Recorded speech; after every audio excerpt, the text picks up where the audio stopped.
Feeding time. Ayan. Subo tayo mga idol. 4 na lang sila. Namatay yung isa mga idol. Siguro gininaw. Ayan.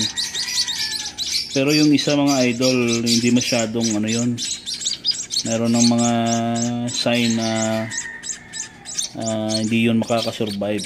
Dahil parang merong deformity sa kanyang beak. Yung kapatid nila na namatay. Yan sila nakanganga oh. Pero ito yung 4 mga idol ay ang lulusog. Tapos matatakaw sa pagkain. Ayan oh. Yan, tignan nyo oh. Yan yung ulo oh. Sinisip-sip pa yung syringe. Ayan, tignan mo pag kumain oh. Sinisip-sip nyo talaga mga idol. Talagang yung ito, tignan mo. Ito talagang dinidiin niya hanggang sa kanyang throat para ma-suck niya yung pagkain. Yan. Ang liliit pero tatakaw. Yan, ayaw bitawan yung syringe ko. Yan. Malakas kumain oh. Yan. Laki na yung kanyang butse pero kain pa rin. Yan lang, pero meron ako nakita na parang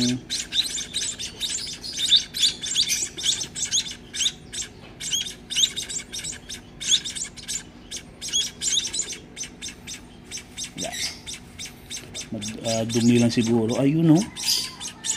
Yun, parang merong okay, siguro sa pugad to. Ayan, uod. Ano yun? Nawala. Ayun oh. Ang taba. Subo natin to sa kanila. Yan. Uod mga idol. Siguro dito pa yun dati sa pugad. Subo natin na yan oh.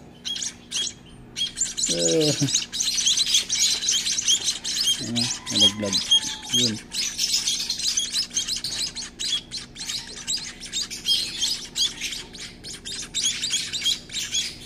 Hindi ko hindi ko mawakan, yan na. Ito na lang.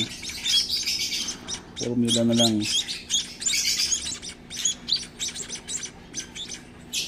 Ayan. Tatakaw. Oh. Parang ayaw tumigil sa kakain. Malalaki na yung butsi nila pero umingi pa. Ayan.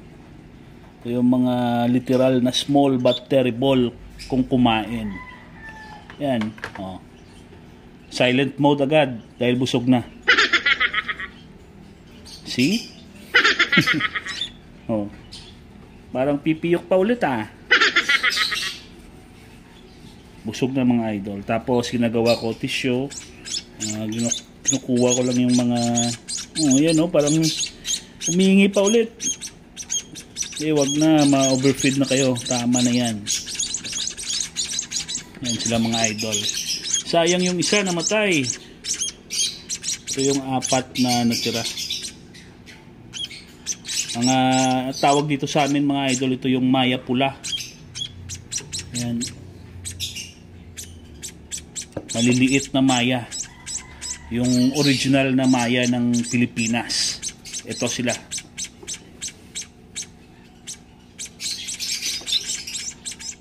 Yan. Busog na yan mga idol.